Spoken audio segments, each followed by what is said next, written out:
Sharing is caring. दोनों भाई नाश्ते की टेबल पर बैठे थे। प्रियंका, मेरा नाश्ता कहाँ है? भाभी, मुझे भी ऑफिस के लिए लेट हो रहा है।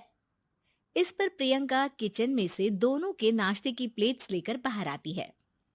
लो भाई, आप दोनों का नाश्ता। किसी को भी 1 मिनट का सब्र नहीं है।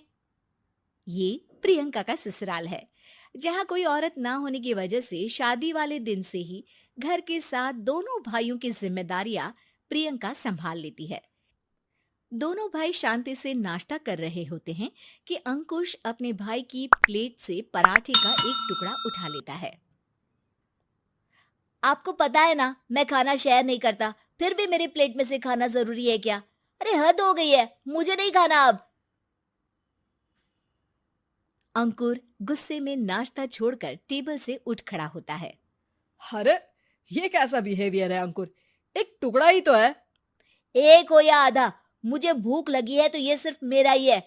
उसे भी किसी के साथ शेयर करने बैठा तो भूखा नहीं रह जाऊंगा। अरे बाबा ठीक है, अब इस पर भी लड़ाई। दूसरा बना देती हूँ, पर प्लीज ऐसे खाना बीच में छोड़कर मत जाओ। इससे अन्न का अपमान होता है। ओ प्लीज भाभी, ऐसी कोई चीज होती ही नहीं है। आपके पास पैसे हैं, खरीदो और खाओ। अगर नहीं खाया जाए तो फेंक दो। अरे दुनिया में सब यही करते हैं। अंकुर बैग उठाकर ऑफिस के लिए चला जाता है, जिसके पीछे उसका बड़ा भाई मायूस सा घर में खड़ा रह जाता है। जिसने बचपन से सोने की चम्मच में खाया हो, उसे दुनिया के बारे में क्या पता होगा। वैसे गलती तो हमारी ही है। अगर कभी बचपन में ही सही गलत का फर्क सिखाया होता तो आज ये हाल नहीं होते। आप फिक्र क्यों करते हैं जी? भगवान है, वो जो भी करता है सबकी भलाई के लिए ही करता है। और जब वो चाहेंगे तो अपनी तरह से अंकुर भैया को भी सब कुछ सिखा देंगे। पत्नी की बात पर विश्वास कर अंकुश भी ऑफिस चला जाता है।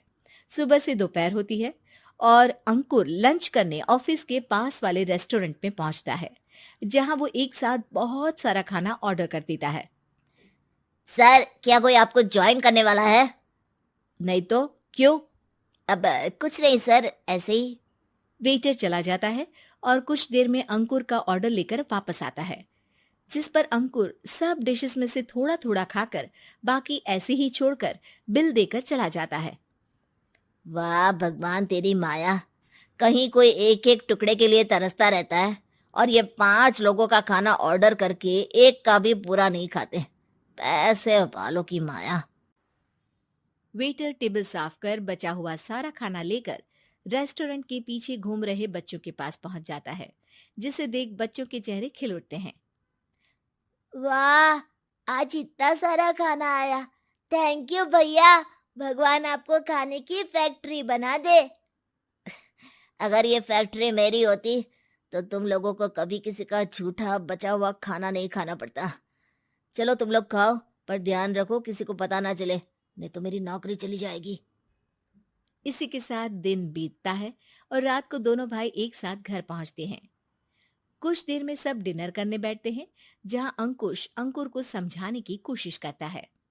अंकुर, अगर हमें लाइफ में सब कुछ मिला है, इसका ये मतलब नहीं कि तुम उसका गलत फायदा उठाओ, बल्कि तुम्हें उसकी मदद से दूसरों को भी मदद करनी चाहिए। भैया, जिनके पास नहीं है उनकी वजह मैं तो नहीं ना। और ऐसे बहुत लोग हैं जिनके पास सब कुछ है। इसलिए अगर मैं एक इंसान कुछ नहीं करूंगा तो कोई फर्क नहीं पड़ने वाला। तुम्हारे भैया बस एक चीज समझाना चाहते हैं कि जिस चीज की हमारे पास कमी नहीं है, उसे बर्बाद करने से अच्छा है कि लोगों के साथ शेयर करें। इससे हम सिर्फ सामान नहीं, खुशियां भी बांटते हैं, और इसमें तुम्हारा ज्यादा कुछ तो जाएगा नहीं। भैया भाभी की बात सुन अंकुर कुछ बोले बिना उठकर चला जाता है। इसी तरह दिन बीतते रहते हैं, जिसमें अंकुश और प्रियंका कोशिश तो बहुत करते हैं, पर अंकुर पर किसी भी चीज का कोई असर नहीं पड़ता। एक दोपहर अंकुर सैंडविच खाते हुए सड़क के किनारे चल रहा होता है। तभी उसकी नजर आइसक्रीम वाले पर पड़ती है और वो सैंडविच सड़क किनारे फेंक आइसक्रीम खरीदने पहुंच जाता है। अब इसे कहते हैं जिंदगी का सुख। जैसे ही अंकुर आइसक्रीम लेकर पीछे मुड़ता है तो एक आदमी को सड़क से वही सैंडविच उठाते हुए देखता है। वो आदमी बहुत कमजोर, गरीब, जैसे बहुत दिनों से खाना ना खाया हो वैसा लग रहा था। अंकुर उसके पास जाकर खड़ा हो जाता है। उसे देखकर आदमी सैंडविच अंकुर की तरफ कर देता है। आपको भी खाना है क्या? क्या हम इसे आधा आधा कर ले? मुझे बहुत भूख लगी है। वो मेरा ही झूठा सैंडविच है, तुम दूसरा खरीद कर क्यों नहीं खा लेते? इसे क्यों खा रहे हो? अरे भैया, अगर खरीदने के पैसे होते तो 4 दिन से भूखा नहीं घूम रहा होता। हैं? क्या तुमने 4 दिन से कुछ नहीं खाया, फिर भी इस आधे सैंडविच को मेरे साथ बांटने के लिए तैयार हो गए? क्यों?